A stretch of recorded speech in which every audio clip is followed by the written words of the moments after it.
Hi, everybody. Happy Sovereign Sunday. Happy Sovereign Sunday. We just have like a last minute little error message for one of our locations, but it's okay. Welcome to the Sovereign Lovestream. We are your hosts, Danny Velez and Vanessa Velez Panzella. And we have a very special and exciting show today. As soon as we get our guest on. She's having a little bit of technical difficulties, but it's okay. We're going to introduce the show and maybe just catch you up on what's been going on a little bit with us for the last few weeks. So we missed our last show because I had an emergency surgery. A couple weeks ago at work, I injured my knee and the injury healed well in a few days. It didn't seem to be any problem at all. But then like 2 weeks later, all of a sudden, I started limping one day. Like my knee started to bother me. And the next morning, I couldn't even stand up. As a matter of fact, I stood up and then almost blacked out. My knee had swollen up to 3 times the size of it normally is. It was all swollen. And, you know, I'm not a big fan of doctors and pharmaceuticals and Western medicine in general. So I had tried some holistic stuff. And I was taking supplements and doing castor oil packs to bring down the swelling and a bunch of holistic remedies. But I guess the infection was just too aggressive. And by like 3 days later, it was Saturday night and the pain was just so bad. And I was like, no, I don't want to go to the hospital. No, I don't want to go to the hospital. But it just got so bad that I had to surrender. And, you know, I think one of the things that was being challenged was my judgment of the Western medical system. Yes, are a lot of problems with it. It focuses on treating symptoms for the most part. But there are definitely benefits to it, right? Trauma is something that Western medicine has a lot of advances and works very well to treat trauma. So I had an injury, and although the infection wasn't really, I probably could have treated the infection had I started it as soon as I got the injury. If I had started a holistic treatment plan, I probably could have avoided the infection. But unfortunately, I wasn't able to avoid the infection. So by that time, I had to surrender, go to the hospital, and they were afraid I was going to go into sepsis. Apparently, the bacteria, it was like a staph infection kind of bacteria, like a variant. And they said that it was getting kind of high. The levels were getting kind of high in my blood. They were afraid of sepsis, so they had to operate and clean out all the infected tissue. And they removed something like 6 liters worth of pus from my leg, which I don't even understand how 6 liters, that's like 3 soda bottles. I don't even understand how all that fluid could be in my leg, but okay. It's pretty big. So we missed doing the show because I was in the hospital for a few days. That was a week ago now, right? The surgery was 2 weeks ago. Oh, it's 2 weeks already. Yeah. Okay. Yeah, so my knee is better. I haven't had the stitches out yet, but pretty much back to normal. Although my leg is a little tired. Today we took a long walk to Prospect Park with the puppy, and by the time I got home, I was kind of exhausted. My leg was a little sore, so maybe I pushed a little bit too much, but we're learning the new, the new boundaries, the new limits. Obviously, you still can't use it completely. Yeah. So there's an adjustment period. And I think it's interesting, right? There are lessons in all of it. First of all, there's a lesson in the extremes, right? Of maybe making a judgment on Western medicine. And so it's like, no, I can only use holistic medicine. And there's a balance, right? Like Danny said, there are occasions where there are emergencies, traumas, things like that, where because it was an injury that didn't look intense in the moment, there wasn't, that we didn't treat it as if it could have an infection. It was really, we got Carla. It was really just the scrape. Yeah. And I guess some of the bacteria got in there, and it just took 2 weeks to really develop into an infection. Yeah. So then, going to the hospital and getting that care, there was a lot of work for I had a you lot of to, resistance to yeah, all of it. to surrender to that, to allow things to flow. And, sometimes we have to trust. And it's very interesting because for a few months, Danny's been talking about wanting to get out of the handyman work. And it was like the universe was like, I thought you wanted to do this. So here you go. Here's the big push. Here's my push. So now I can't work for probably a couple more weeks, even if I wanted to. So I've decided now to really just shift away from that work and go full time into Sovereign Love. We haven't really talked too much on the show about the things that we offer, but we do psychedelic integration coaching. We do relationship coaching. We have a lot of offerings on our website. If you want to check that out, you can go to sovereignlove.nyc and you can check out the offerings that we have there. So we're going full into our Sovereign Love business. Vanessa does tarot readings and Aztec birth chart readings. We do sacred healing ceremonies.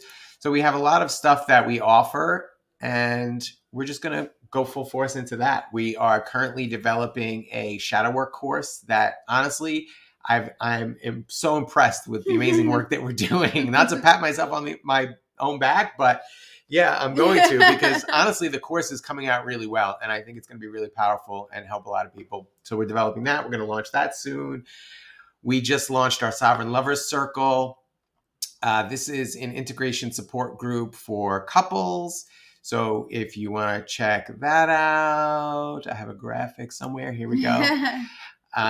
And we're going to do this monthly. It's a monthly Zoom check-in for couples to just kind of have a support group to share the challenges that you're experiencing in your relationship. And so that you can have support and know that, everybody's kind of going through the same challenges, and we can all work through it and support each other and go through it together. Yes.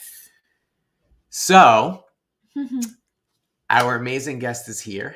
And why don't you do the honors of introducing her? Oh my goodness. I'm so excited.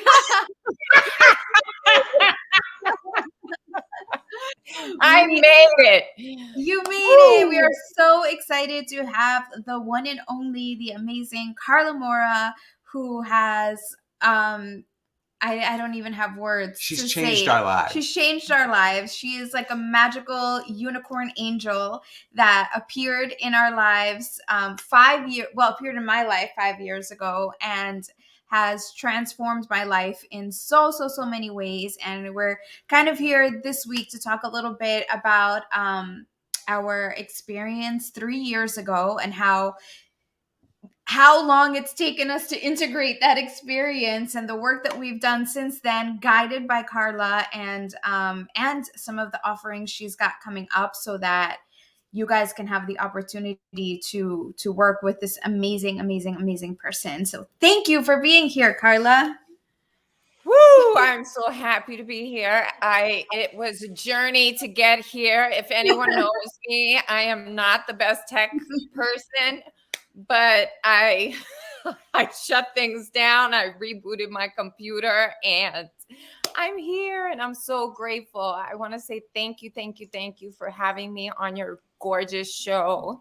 I want to congratulate you guys for moving into more of your Sovereign Love business full-time, going full force with it. It is very courageous, and I think a lot of people are doing that right now, and COVID was a catalyst. I heard what your catalyst was, and I know from behind the scenes what your catalyst was, Danny, but a lot of people had COVID as their catalyst. So a lot of people are on this journey of leaving behind things that don't bring them full passion, aren't their full passion, and don't bring them full joy. And so this is part of the shadow work as well, leaving what doesn't serve behind, regardless of the comforts of it, and moving forward. So congratulations on that. And to all your beautiful listeners, thank you for tuning in.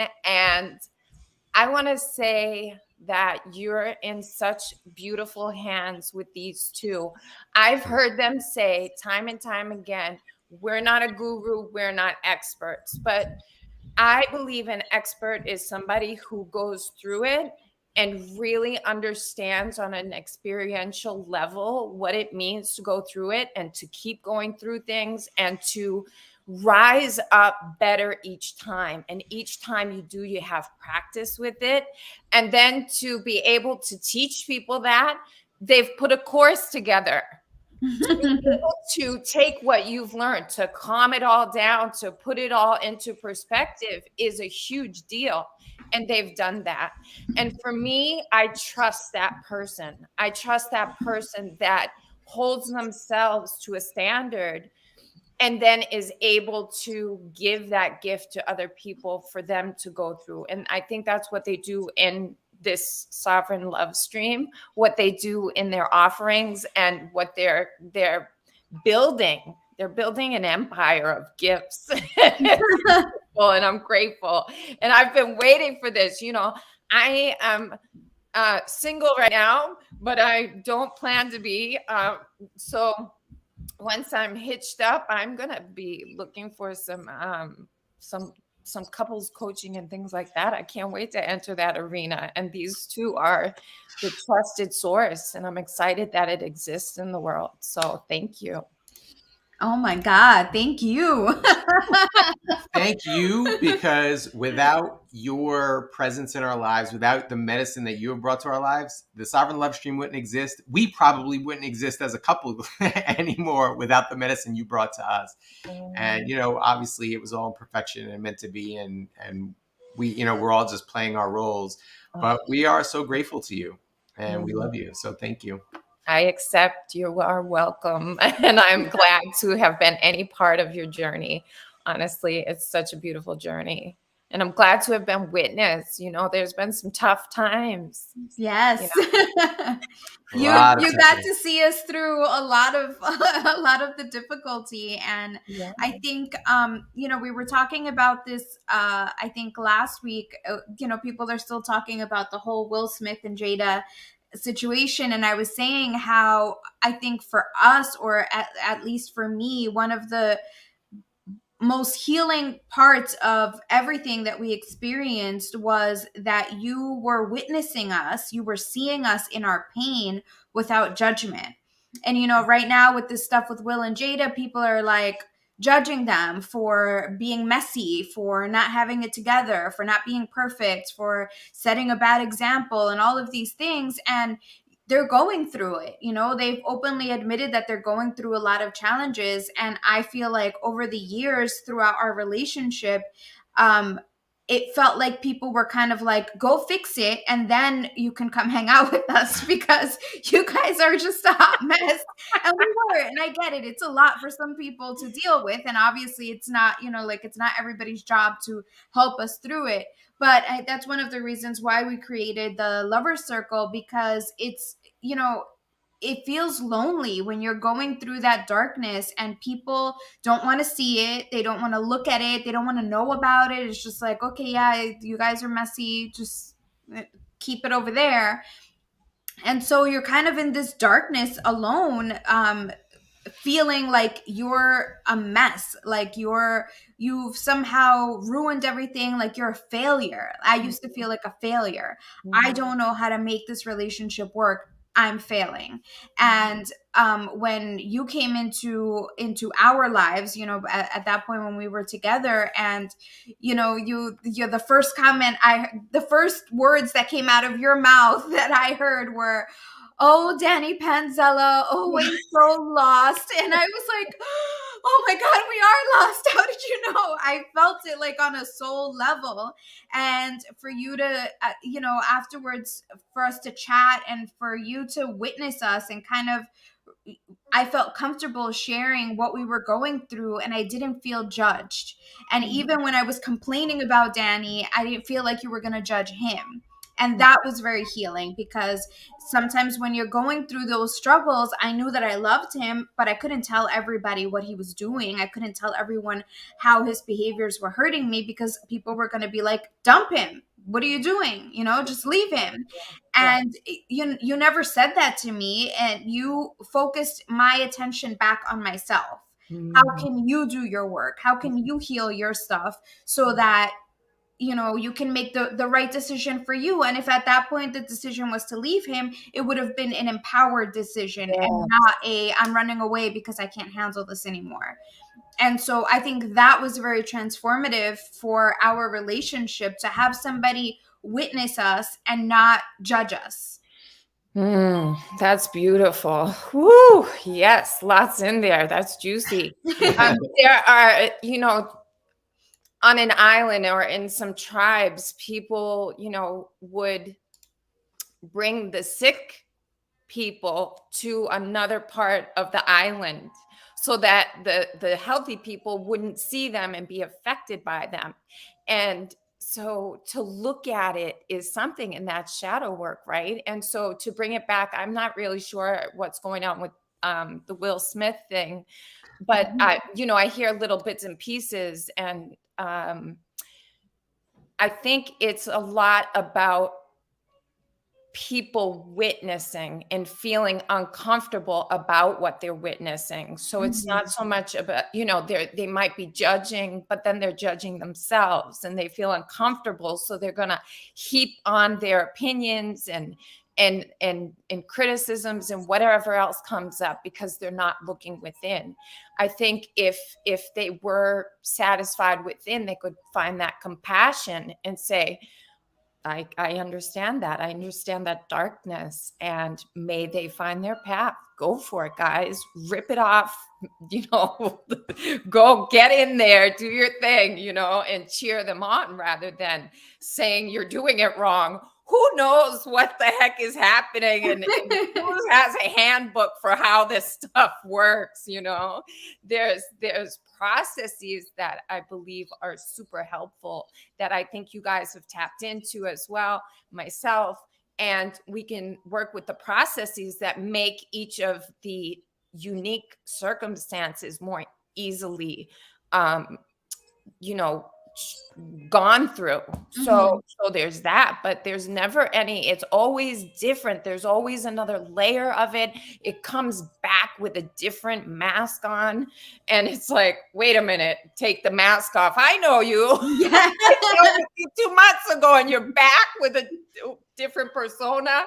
So you got to get in there again, and the processing helps, and to know that you can get through it. You've been through it, you've been through it, and you can get through it again.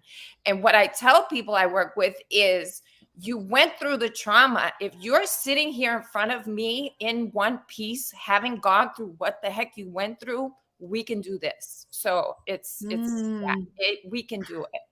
I love that. I love that. I think, we get caught up in the fact that we suffered through something that then we're afraid to, like, it almost feels like we can't handle the healing, right? Then it's like, oh, the healing is too much. And we don't think about the fact, like, if I've been suffering all these years, how is the healing going to be much more difficult than what I just went through? And and it's scary, I think, because to a certain degree, we're kind of addicted to the trauma. And so it's like, what do I do without it? How do I exist without this trauma? And I've caught myself at times almost like pulling in more trauma because there's an addiction there, right? Yeah. Where it's like, oh, there's no stress happening, so how can I create stress? And it's a very subconscious thing. Like I've caught myself thinking, like, why am I thinking about this? Why am I creating a story, a dramatic story? I don't need that anymore. I'm in a place of peace and joy. And so I can recognize now where, there are still levels of addiction in there. Yeah. Today we were walking back from the park. We took Cookie to the park, and I was like, I like this. This just like, it's a beautiful day out. We were walking, holding hands, walking the dog, and it was just like a very peaceful, slow-paced morning. Now, because of the injury, I've been home, and I like it. I like the universe had to knock me on my ass to get me to slow down, but now I'm like, I like this vibration of living in this kind of slower way, and not being go go go and the stress that comes along with that. So I feel like this whole thing is like, I mean, the last 5 years has been just lessons on lessons, right? But now getting to a place where we've done so much work that we can enjoy the peace. And it's like, yeah, the work is hard, but it ebbs and flows, right? We have these periods of intense work. The last month or so has been difficult. Been dealing with a lot of lessons and pulling out a lot of shame that I had to deal with, especially with the injury, having to ask for financial help. I had to do a fundraiser to help, deal with the expenses, the medical expenses, and just the living expenses. I'm the sole breadwinner for the family, and I had to deal with the shame of having to ask for help. And a lot of this stuff has been coming out, and I was saying to Vanessa, like, it's like the lessons are lightning fast now. It's no longer like in the past month, I've done like 10 lessons instead of just struggling with the one. Yeah. Right? Like where it's like lightning. And it's great because it's getting easier because, like you said, I have a process now. There's a process of how to deal with these issues when they come up. The trigger comes up and I'm able to trigger, oscillate, release, and get through it much quicker. And, thank you for teaching us those processes, a lot of them. But we're like going off on all this, and it's all great and beautiful. But let's talk about psychedelics and shadow work, or integration, as the psychedelic community calls it, right? I mean, let's really dig into that, because that's really an important thing that I think we really need to talk about, because there's a lot of, in the psychedelic community, it seems like there's a lot of people just having the experiences without doing the shadow work or the integration work that goes along with it. So if you could speak to your perspective on the importance of that. Oh boy. I think it's super important. I'm trying to think of something that I can relate it to, but I will say that it's like a dimmer switch rather than an on and off switch.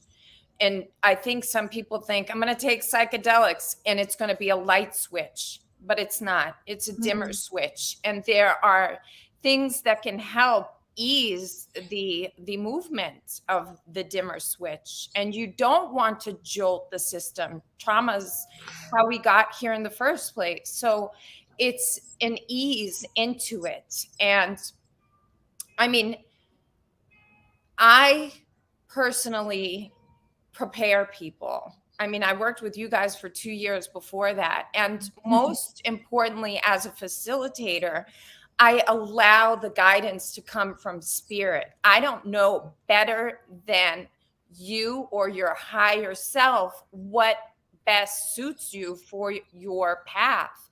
So I rely on the guidance from spirit to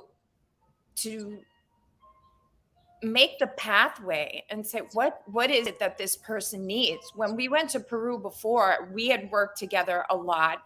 I paid for a couple to go to a weekend retreat. I paid for the hotel and everything. It's called, I forget what the name of the weekend retreat is called, but I had gone through it and I knew I got a pull to send them.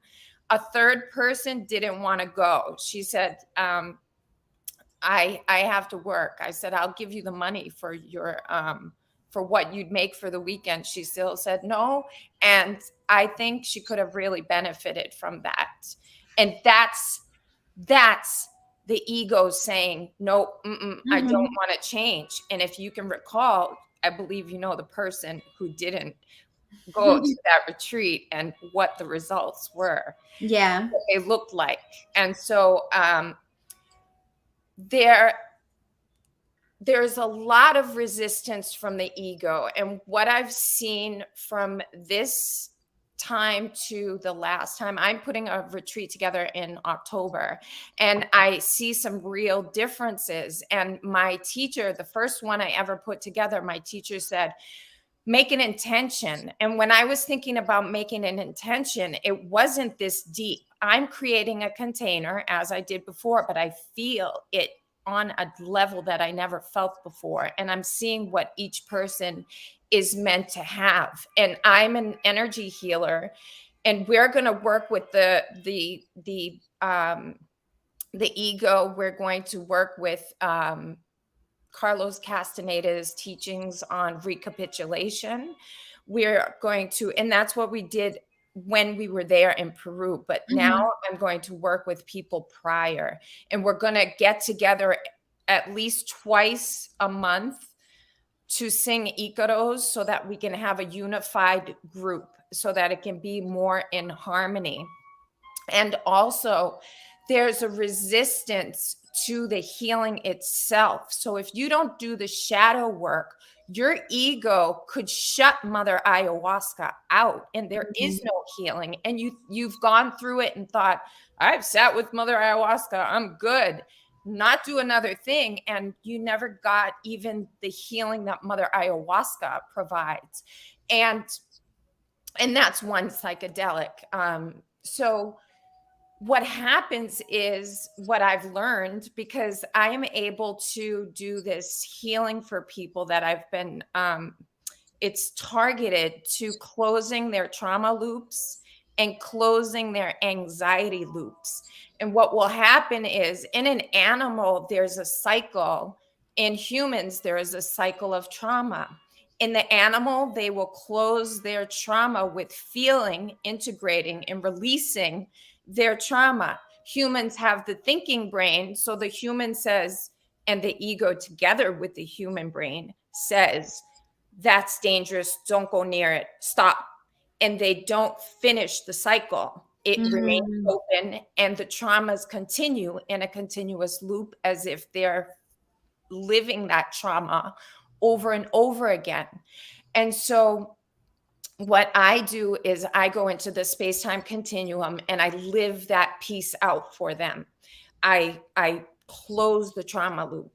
And I've done it with 5 people so far, and it's been magnificent. The results have been magnificent. And what I've been guided to do in this container for Peru is, for each person who is attending, I'm going to do that healing on them and close any trauma loops, so that they have a more potent experience with Mother Ayahuasca. So there is no resistance. So there's surrender. And I'm going to teach about what surrender is in a more intense way, and focus on that a little bit more. So and the thing about it is what else I'm learning, which is a difference from then until now, is, and I didn't give you guys an itinerary at first. No itinerary.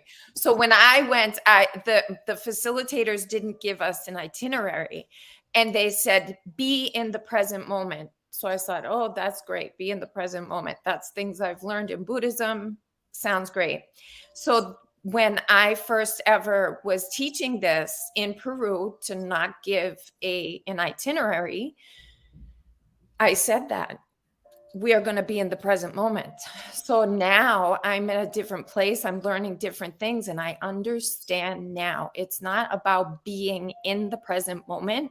It's about being out of time. It's being untethered to any timeline. So if we don't know what's going to happen, we have a chance to go anywhere in the space-time continuum. And as I'm helping people heal and look at shadow work a different way, potentially, and increase their unity as a group, as a container, we will vibrate higher, because we will be in the unity consciousness that much more. And the Icaros are medicine, pure medicine anyway. And so when we do that, we're raising our vibrations. And when we are the highest vibration that we possibly can, we can traverse those timelines. So what it feels like to me is that we are going to time travel in this Peruvian adventure in the fall. So these are things that I've been learning in this, space compared to last time. So it's a little bit different. And I think It's fascinating, and I love it. And if we don't work on the shadow work, then the healing it can't happen. It's not a magic pill. It's all encompassing. And there is, not to say there isn't a ton of healing within the psychedelic ceremony. There's a ton.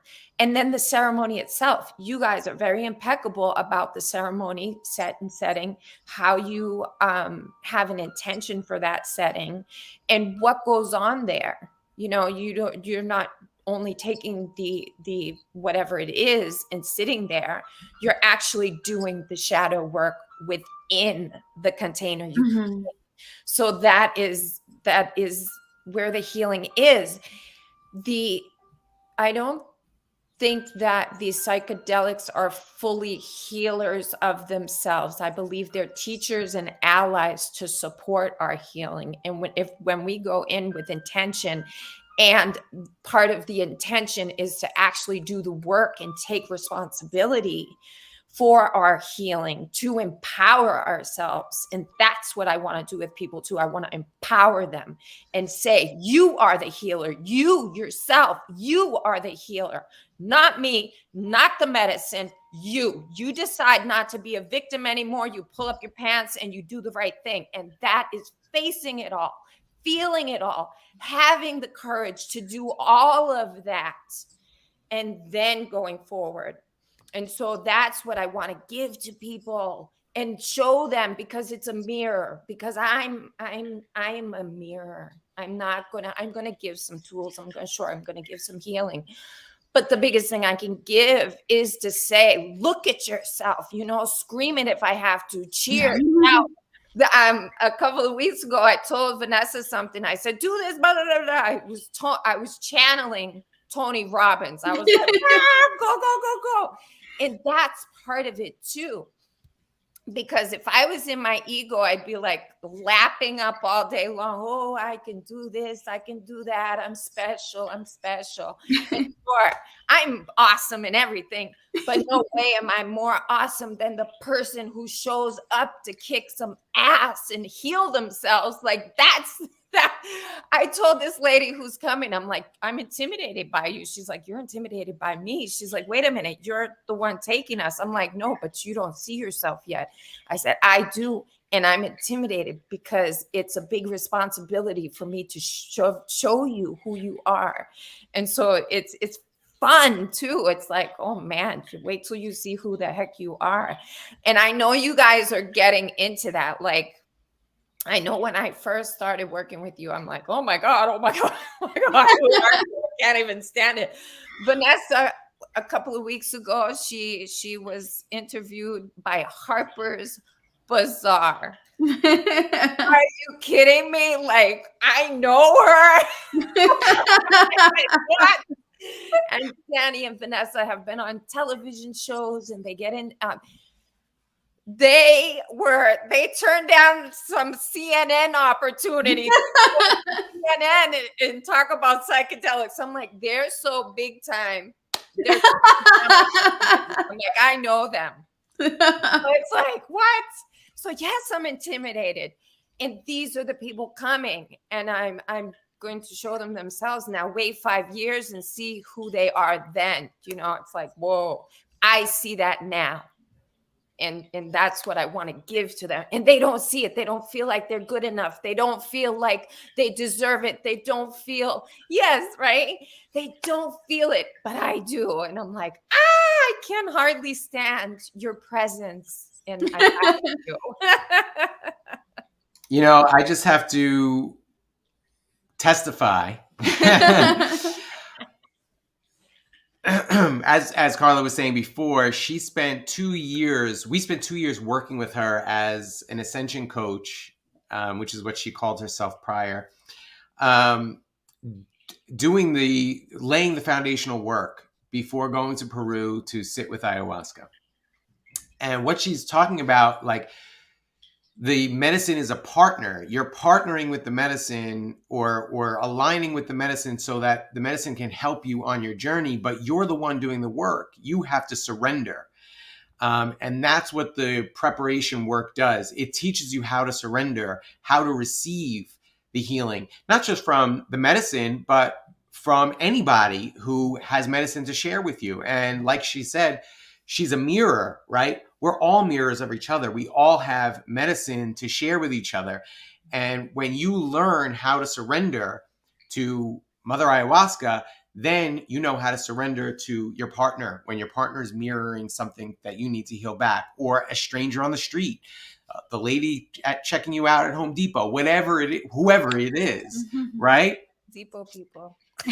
For me, I was in a lot of resistance, and I really needed that 2 years worth of prep work, because even in my ceremony, the first time sitting with Mother Ayahuasca, I was in resistance, and I, in my mind, spiritualized it. So, you've seen the documentaries where people are puking when they're taking Mother Ayahuasca. And I was like, I don't want to do that. I don't want to throw up. So I was like, I'm going to be like super Zen. And I sat in like lotus position, and I was doing breathing exercises. I'm like, I'm just going to relax my body so I don't have to throw up. For like hours, I was struggling. I felt the nausea in the pit of my stomach. Finally, Mother Ayahuasca said, let it go. The purge is the healing. You're literally throwing up traumas and like dense energies, stuff that you don't need anymore, stuff that you need to release. That's what you're letting go of when you throw up. And I was like, oh, okay. So then I finally did it. But it's like every step of the way, I was resisting. Anything Carla told me, like, she never screamed at me. She's saying that, like, I'll scream at you if I have to, but she never will. She doesn't do that. Because if anybody deserved to get screamed at, it was me. I mean, I resisted. I still, to this day, she'll try to tell me something, and I'm still resisting to some degree, but it's a lot less. I hope you'll agree that it's a lot less resistance now. Yes, totally. But this is one of the most important lessons that you and Vanessa have really taught me, is about, and all the psychedelics has been about resistance. Mm-hmm. Stop resisting. Surrender to the healing. And I think that comes from the resistance aspect, is the ego trying to keep you safe. Yes. It believes that staying in resistance is a protection. Uh-huh. If I resist, I won't get sucked into a trap and victimized, right? Mm-hmm. And so, or die. It feels it's a death. So, hey, I got to protect this person because they're ready to die. Yeah. Big one. And that's the interesting thing, right? Because that when you release that fear of death, that's the true liberation, right? At that point, you have nothing to fear. Yeah. If you don't fear death, like, why are you going to fear? Although, in practice, it sounds great. Yeah. But in practice, I still get triggered by people on the street. Of course. I mean, like, it still happens. But there's an awareness now. Yeah. And I think that's what shifts, because doing this work isn't like you're healed and you're never going to get triggered again. It's that now you have the awareness. Oh, that's a trigger. I mean, you had this experience this week where you were like, oh, this person messaged me and I feel triggered, and I'm trying to work through the trigger, which is completely different, because in the past, the trigger would have come through and it would have been like, I'm going to resist it. I would have told them to go fuck themselves. Yeah. And now we're in a place where it's like, okay, I'm triggered. Why am I triggered? Why me figure this out. Me so much? Yeah. And so there's a huge shift, but that only happens when you're prepared, when you're doing the shadow work, when you have the steps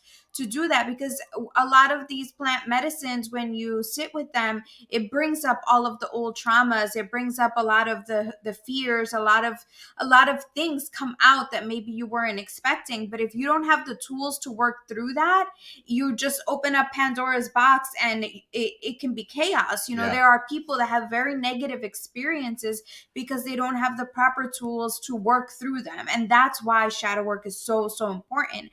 And the work that Carla does is, I feel like from the moment I met you, Carla, it was shadow work. We're working. And, like we've talked about this, you and I, Carla and I talk almost every single day. And we talk about the fact that the work happens all the time. Everywhere. We don't say, okay, today from 2 to 3, I'm going to sit down and do some shadow work. It's like, no, every single moment of every single day, there's shadow work. When I get up in the morning because my dog is whining that he wants to go out and I'm in resistance, that's shadow work. What am I resisting? What am I having a hard time? Why am I having such a hard time doing this? Why am I resisting my dog? What is my dog trying to teach me, right? Everything is how is this a lesson? What am I supposed to learn here? What am I trying? What is being shown to me that I can't see right now? Where is the resistance that's not allowing me to see that right now? And as you know, Carla and I have been talking since she started planning this Peruvian offering, and Carla is intentional with every single aspect of this offering. Every single thing that is going into this offering comes with a ton of planning, a ton of feeling into. It's very intentional. The place that they're staying is very intentional.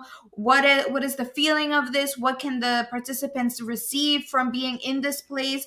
What can the participants receive by, you know, having this person show up, planning the Icaro to have that unity? Like, that's all intentional, right? And I mean, I have no words. I do have some words. Carla is so meticulous with, she brings such integrity to her offerings. She takes your healing as seriously as she takes her own. And I'm getting choked up even just saying these things, because I have experienced that. I've experienced her taking my healing more seriously than I was taking my healing, right, at certain times. And so, and she's like, I like to say she's like a drill instructor crossed with a kindergarten teacher, because she's gonna give you stuff to do. It's like boot camp, right? This is not going on vacation, and while I'm on vacation, I'm gonna do ayahuasca as like a bucket list thing. Yes. This is serious business. This is like, you want to heal? You have these traumas. You're coming to Carla because you have traumas and you know you need healing. I'm going to give you the steps to heal. And I'm going to encourage you like a kindergarten, cheerleader. Like, I'm going to be real. She's going to be real compassionate and sweet with you along the way. But she's also not going to take your bullshit. She's going to call you out when you're full of it, when you're looking for excuses, when you're trying to get around doing the work, when you're in resistance. She's going to call you out, and you're going to thank her for it. Oh. You're going to thank her for it. And whether that's a month after your retreat or 5 years after your retreat, you're going to be thanking her for it for the rest of your life, honestly. So, and I say that not because this is a paid advertisement or anything like that. It's because I've experienced this, and I gave Carla hell. Honestly, Carla mentoring me was like serious hardcore training for her as a mentor. Yes, thank you, Danny. Nodding in confirmation. I put her through hell, resisting she dragged me kicking and screaming through a lot of my healing. Mm-hmm. And I'm so grateful to her that, I could literally get down and kiss her feet, not in worship, but just in the gratitude of the patience that she had for me. And it's not me. Like, I'm not special. This is how she treats everyone who she is in relationship with. So thank you. But it is because you're special. Each and every one of us are very special. And that's what comes from my heart. And that's what drives me, because you're special. And,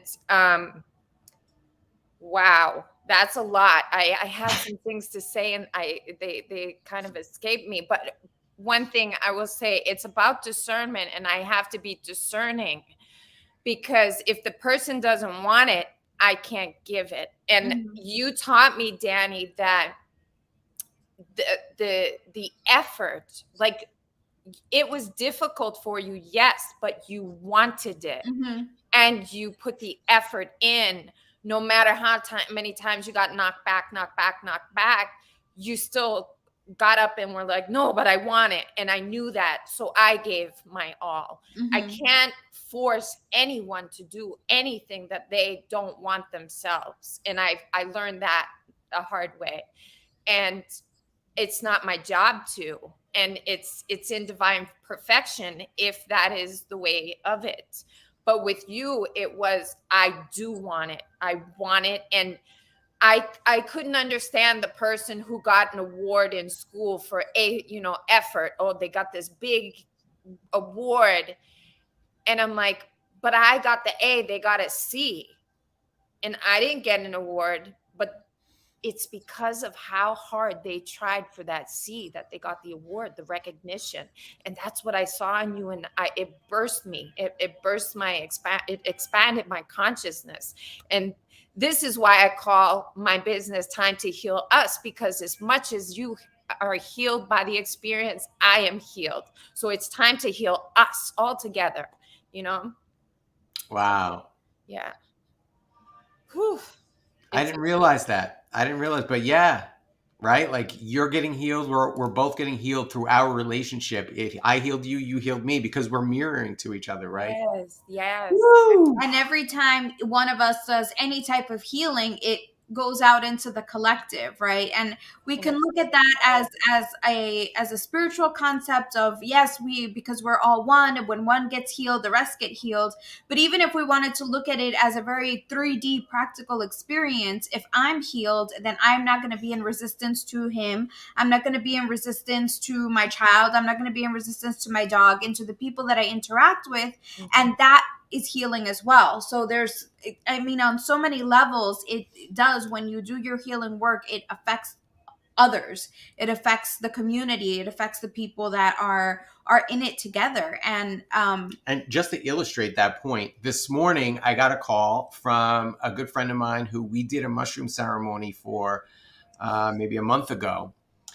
And he calls to tell me that yesterday he had this whole big story last week that he told me, where he was triggered by his family. And yesterday his family was all over. And he said, I wanted to bring up that trigger and I wanted to talk it out. And I wanted to, because he still felt like he was being wronged by these people, that he was being invalidated.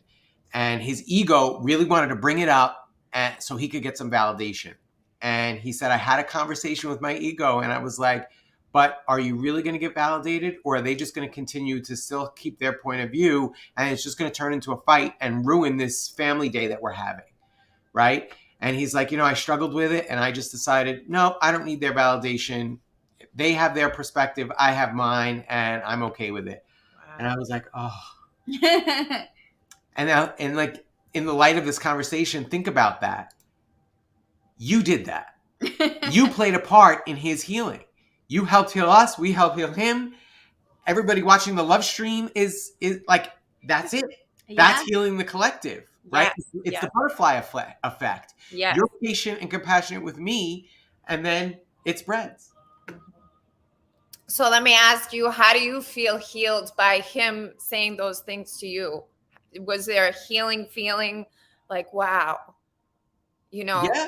I can relate to that. That's me. That's me at the dinner table. Oh, for sure. I have absolutely been in that exact position, many times at Sunday dinner with my family. So yeah, I could totally imagine the whole scene. Like, he's telling me the story and I'm like, yeah, I know exactly how you feel, because I've been there as well. And yeah, it's healing to me because it's, one, like, he's my best friend and I'm watching him heal, which is beautiful. And makes me feel so much better that he's finally starting to experience some of the same peace that I've got to experience because of how you two have inspired me. And now I can inspire him. And it's like, oh, wow. I'm doing something. I'm helping now. I'm giving back. I received all this healing and now I'm giving back. I'm being of service. And then when you give back, you also receive. Yeah. And then you receive, like, it's just a loop of healing. Yes. Yeah. So it's beautiful. Amazing. Ah, that's awesome. Yes. So I want to put them out there. I can't wait for Danny and Vanessa to have a couples retreat. So if anyone wants to have a couples retreat, pull it in. Send them an email. Sure, send us an email. We are in the process of planning a couples retreat. We weren't quite ready to talk about it yet, but okay. Thanks, Carla. This is the drill sergeant / kindergarten teacher, and I want to say that I so appreciate that, because I think Danny and I tend to stand on the edge and we're like, yeah, we're gonna do it. Yeah, we're gonna do it. Yeah, we're gonna do it. And then Carla's like, boom, you're in the water. There you go. She pushes me right in. Or like the mama bird kicking the babies out of Yes. the nest, like, go fly, my children. And honestly, there have been so many times where watching you take these steps has been inspiring to me as well. I mean, just you being on the podcast today is a big deal, because last year when we wanted you on, you were like, well, what am I going to talk about? I don't know. It's you guys, blah, blah, blah. There were all of these reasons. And now you're like, yes, I'm going on podcasts. I'm doing things. I'm showing myself. And it's so beautiful, especially because we've gotten to receive a lot of the healing that you have given us. And we want people to know about you. We want people to come to you. We want people to prepare with you. You do amazing work in preparing people before their ceremonies, integration work, healings. The Peruvian trip is, I cannot recommend it enough. We went 3 years ago. We're trying to manifest being able to go to this one as well, because we were talking about this earlier, because we went to a talk maybe like 2 years ago, and the person giving the talk was saying they had sat with Mother Ayahuasca like 100 times, and I was like, Yes. why would you do that? And I like, it seemed so weird to me. And I guess he was saying he was still looking for something, and I was like, because he's just sitting with the medicine but not doing the other part of it. And and this is like an extremely like educated, I'm pretty sure he was a PhD. Maybe that was the issue. He's too much in his head and not making the just like not going into his heart. Yes. Because I mean, that's the perfect example of someone, you do ayahuasca 100 times and you don't receive healing. I mean, because you're not doing the shadow work. He expressed that he did receive healing, but it was like, I'm still looking for something. And it makes me a little bit sad when I hear these stories, because I'm like, wow, we're so lucky that we had the guidance that we had, because we didn't just show up in Peru. I mean, just to explain the level of work and the level of impeccability with preparing us for this trip. When we went 3 years ago, Danny and I have been trying to conceive, and we want to have a baby. And the reason we had decided to go and do ayahuasca was because it was going to help reset the endocrine system and heal and clear all these things so we could have a baby. And when we got to Peru and we sat down in the opening ceremony, the day that we arrived in Peru, before taking any medicine, we opened the ceremony, and Carla spoke about the people of Peru. She spoke about the reciprocity of, we were coming to this land and we're not just here to take, we're going to give back also. And it was just such a beautiful, important opening ceremony, that when she asked us to set intentions for the ceremony, in my mind, I had thought, when we were going to Peru, this is what we're doing. We're going to heal so we could have a baby. So that's going to be my intention, right? And then I show up and sit in the ceremony, and I listen to Carla speaking, and I feel everything. And when I set my intention was to be of service to the medicine. And that's not to say that now I go out and I serve the medicine, or no. Being of service means that everything that I'm learning, all of the healing that I'm receiving, it's my job to bring it back out into the world. There's no point in me receiving this healing and then keeping it for myself and being like, yeah, I healed, and so now I'm better, or I'm, whatever. No, it's like, now I'm in a place to be of service to others, to be of service to the community, to be of service to the collective, to be of service to my family, to everybody that I come into contact with. And that is the level of impeccability, that I could show up and not say, I'm here to get something for myself. I'm here to be of service, because if I'm receiving healing, I need to give something back.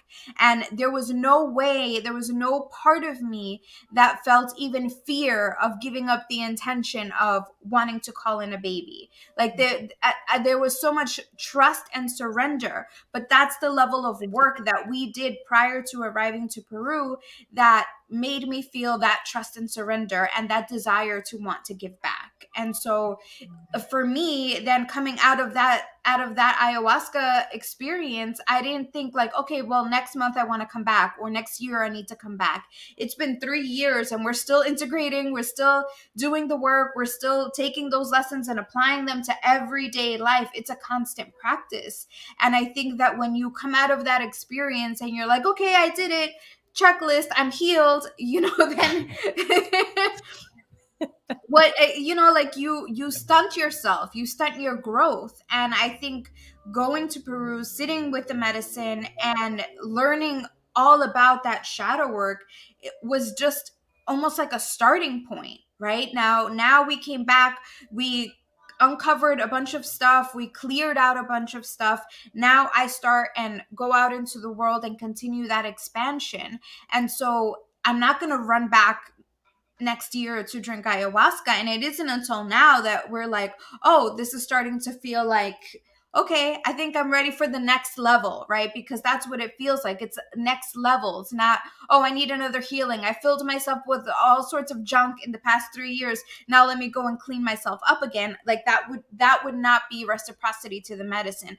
That would be just taking and taking and hoping that Mother Ayahuasca just clears it all up for me. I think also there's an aspect of you wanting to be of service is your offering, right? Mm-hmm. And then you make an offering and then or plant a seed of faith, right? And then you receive healing back as that reciprocity, Yeah. right? Carla, we have a question from somebody. Do you have to do ayahuasca to heal? Absolutely not. No. Many people talk about being called to it. And Vanessa and I talked about this earlier, and it's not even sometimes when you're going to sit with Mother Ayahuasca that you're being healed. It's when you decide to heal that you're being healed. And I had a client who I was in a session with, and I said, it's not just in the ceremony that your healing is happening. And then she said to me, I feel like it's happening right now. And I said, yes, exactly. It happens way before. The plants are an ally. The plants are a companion, like Danny said, in the healing process. And it can help you relax the ego to actually get into some of the darker stuff. And there's magic in there. She'll take things that you don't need. But what I would say to somebody, what I say to you is what I would say to myself. I would say, Lisette, tap into your intuition. What do you feel you could benefit from healing?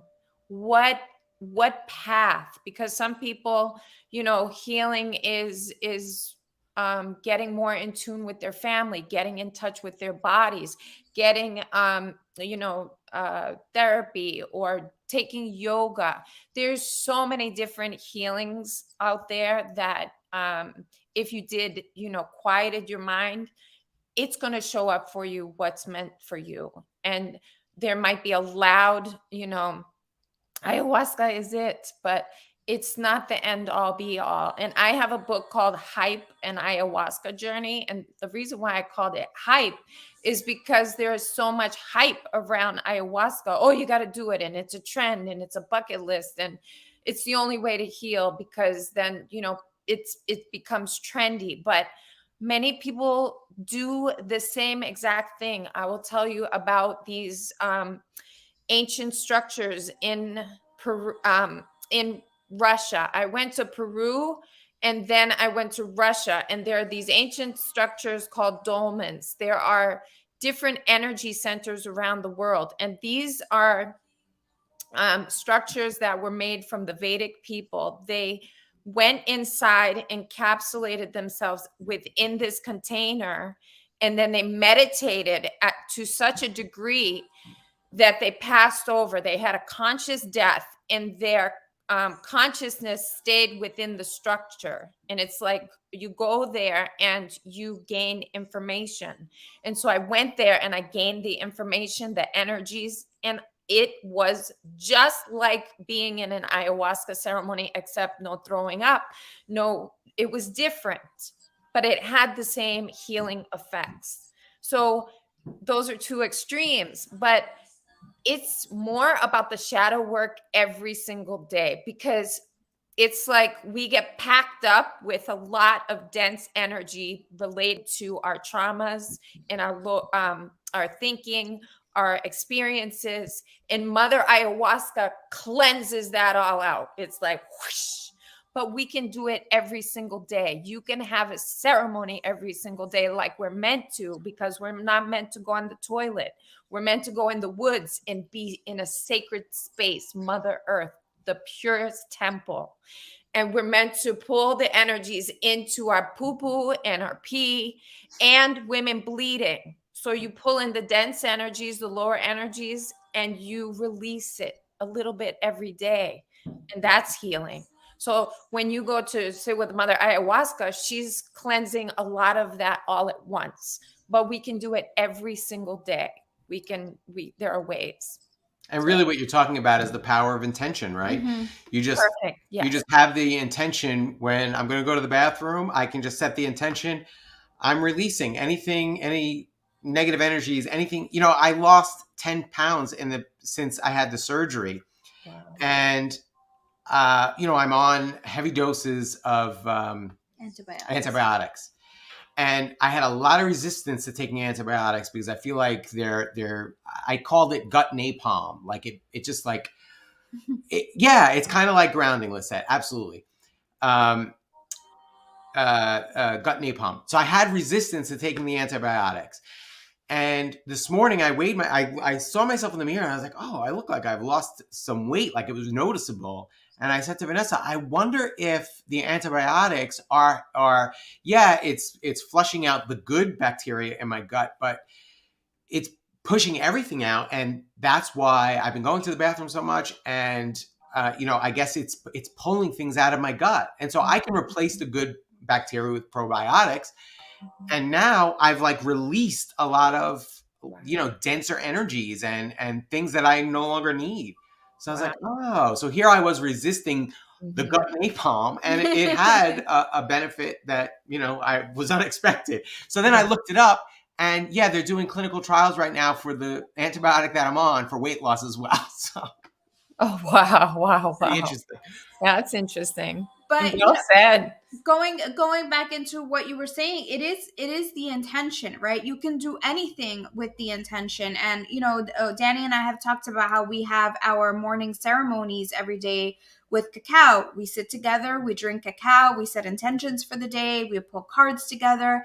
And we love telling people this because it's such an easy way to connect to that sacredness.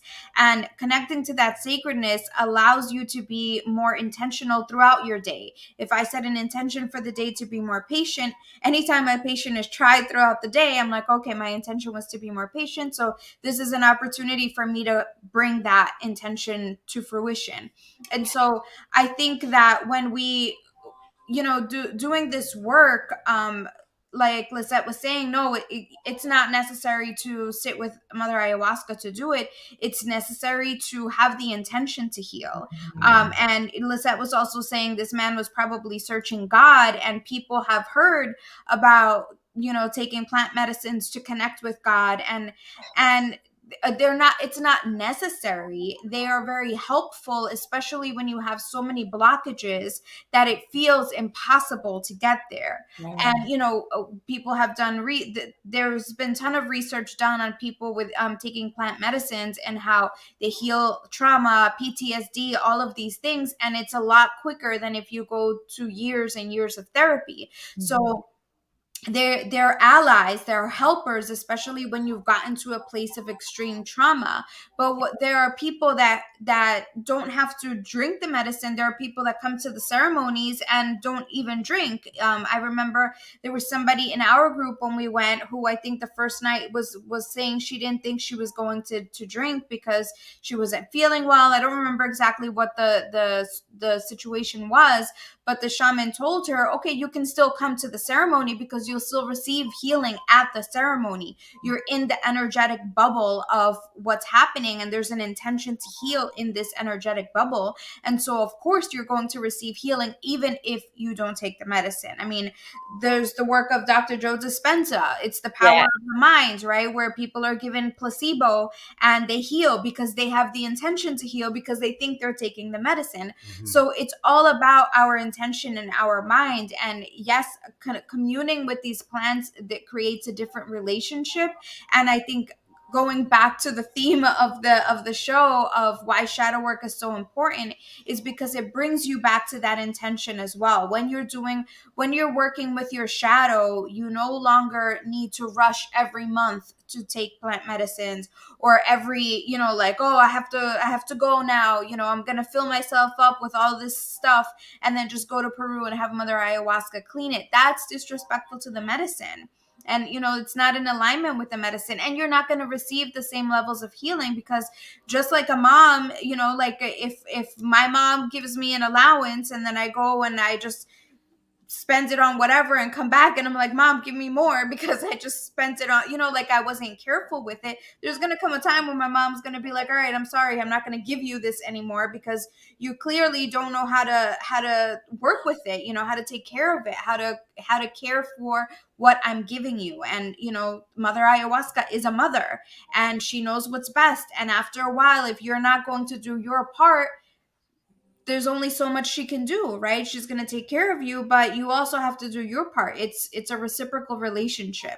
And I think that's why the shadow work is so important, because that's your end of the bargain, right? That's your end of the relationship is, okay, I'm coming for this healing. I would like this boost in my healing, but I'm also committing to doing my part of it, which is looking at my dark side. It's not just Mother Ayahuasca clear out my dark side and then I never have to look at it. It's like, help me bring it to front and center so that I can do my part in making sure that it's in alignment, that I'm working with it, that I'm not operating out of that darkness, but instead I'm aware of it and can work with it instead of trying to suppress it. Instead of resisting it.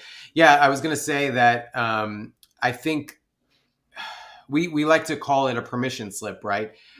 I think the biggest thing, one of the things I like to say is that psychedelics turn down the volume on your ego for a while. And I think really what's happening is with most of these psychedelics, it helps turn down the fear center in the brain. And the fear center is like the power charger for your ego, because you fear something, your ego is like, okay, I got to protect them from whatever the fear is, right? So the psychedelics help bring the resistance down by lowering the fear factor, right? So now you're no longer afraid of looking at that difficult thing, that traumatic experience that you had, whatever it is. And it's really you doing the work all the time. The whole thing, it's not really the medicine that's doing the work. The medicine's just quieting your fear so that you can look at it from an objective place, and then you feel like you have the courage to deal with it, right? And then you can work through whatever it is. So I think that's the benefit of the psychedelics, is that, but you certainly don't need that, right? It just takes a lot more discipline to master your fear if you're not using psychedelics. And it's certainly possible, and we absolutely have the capacity to do it. I love that last bit. We do. We absolutely have the capacity. I love it. I love it all. I love shadow work because it's we're brought into these ceremonies to show us who we are.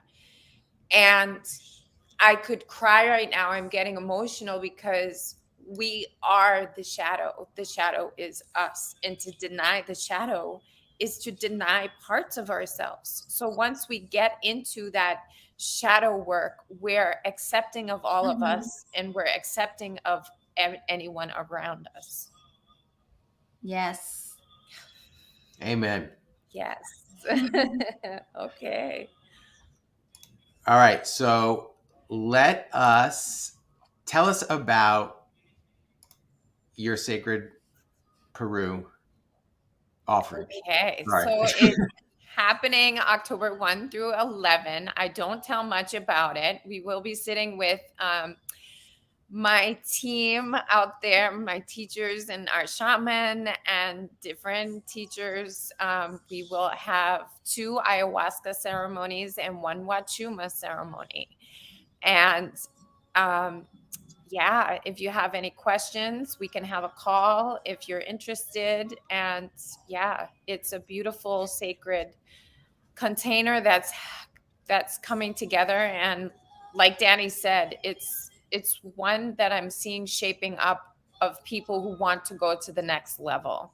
So if you feel you've hit a plateau and you want to go to the next level, then this might be for you. Awesome. And tell us about your other one. You have another container of curiosity offering. Yes, I'm teaming up with the one and only Michelle Murray. We are here in New Hampshire, and we're having 3 different workshops that deal or look at different aspects of ourselves. So we're going to look at, the first one is shadow work and light work. The second one will be science with spirituality, seeing the contrast in those. And then the third one will be triggers and somatic movement. And so we're calling it the container of curiosity because we have a theme, but we're allowing spirit to come through us for the container that is being created. And we are wanting the people to show up, and they are the container, they are the teachers, they are the healers. So we're going to be, sort of puppets for spirit, and whatever's meant to come through for the people will. And then in the fall, we're going to have a big a retreat, 4 days, 3 nights, and it's going to also be that container of curiosity. It's going to have some of the same themes, and you can attend one workshop or all of the workshops. You don't have to attend any of the workshops to attend the retreat. And if you have any questions, you can reach out to Michelle or myself, and you can check out our work. Michelle is wiseup.net, and I am at timetohealus.com. Perfect. Awesome. Thank you. Yeah, and if you have any other, you want to reach out to Carla for any other kind of, she a free exploratory session, and you can kind of talk about your healing goals, and she can recommend a healing plan for you, and you guys can work that out. I mean, I would highly recommend that. You could not be in better hands. Thank you. Yeah, my favorite and most popular is to have Zoom sessions, which are like therapy and cleansing. The energy comes through for cleansing and working with shadow work, all in that container. And so those are hour-long sessions on Zoom. They're my dogs. Hi. I'm saying hi. Oh, hi, This is Worf. Hi, Warpy. Little warrior. Okay, guys. Dog. Well, we want to say thank you so much for joining us this week. It was an absolute honor to have you on and to be able to share with our audience the beautiful offerings that you have. To again honor you for all that you have done for us and all that you continue to do for us, and not just for us but the collective, for all of humanity. And I've heard Carla do work and pray for people that probably will never know that Carla did that for them. And it's such a beautiful, beautiful thing to witness. You're such an inspiration, and I'm so grateful that we get to know you, let alone be your friends. So thank you so much for being here. I feel the same. You both are so beautiful, and you speak so eloquently, and Danny hits it home with such a logical points and through his heart, and it's so beautiful. Thank you both for being you and having this platform to help people heal. I am so grateful. Our teacher says, Doris, she says, oh, you got your poncho, you sat in the ceremony, you're going off, what are you going to do now? And here you guys are really honoring it all. And this is sacred. And I'm grateful for it. Thank you. I love you and bless you. And this is you. Chewbacca. Hi, Chuchi. Thank you so much. And everybody out there watching on the Lovestream, thank you for being here. One thing, we do have a sponsor that I want to make sure that we mention. And I'm going to play their ad in a moment, but these are for Delta 8 THC gummies, which I was like kind of skeptical. I was like, why do I need Delta 8? I'm just going to have the real THC. But let me tell you, these are powerful and they're legal. They're legal everywhere because Delta 8 THC is not on the banned substances list. So check this out. You can get some free Delta 8 gummies. Do you want free weed? Well, of course you do. John Bush here to tell you how to get it. My health supplement company, Brave Botanicals, is giving away a free 5-pack of delicious Delta 8 THC gummies. What's Delta 8 THC, you might ask? It's just like regular THC, except it's derived from the hemp plant. And the high you get from Delta 8 is much more mellow and calm without the anxiety or paranoia many people experience with regular THC. The best part is, thanks to a clever loophole, Delta 8 THC is completely legal at the federal level and is legal in most states, including many where cannabis is still banned. If you want to relax, get better sleep, and even relieve chronic pain, go to freed8gummies.com to get a free 5-pack of tasty Delta 8 gummies shipped to you today. That's freed, the number 8, gummies.com.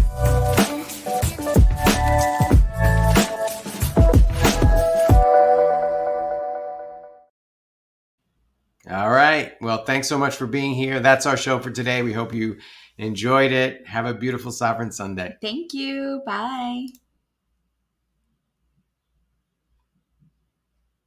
Oops.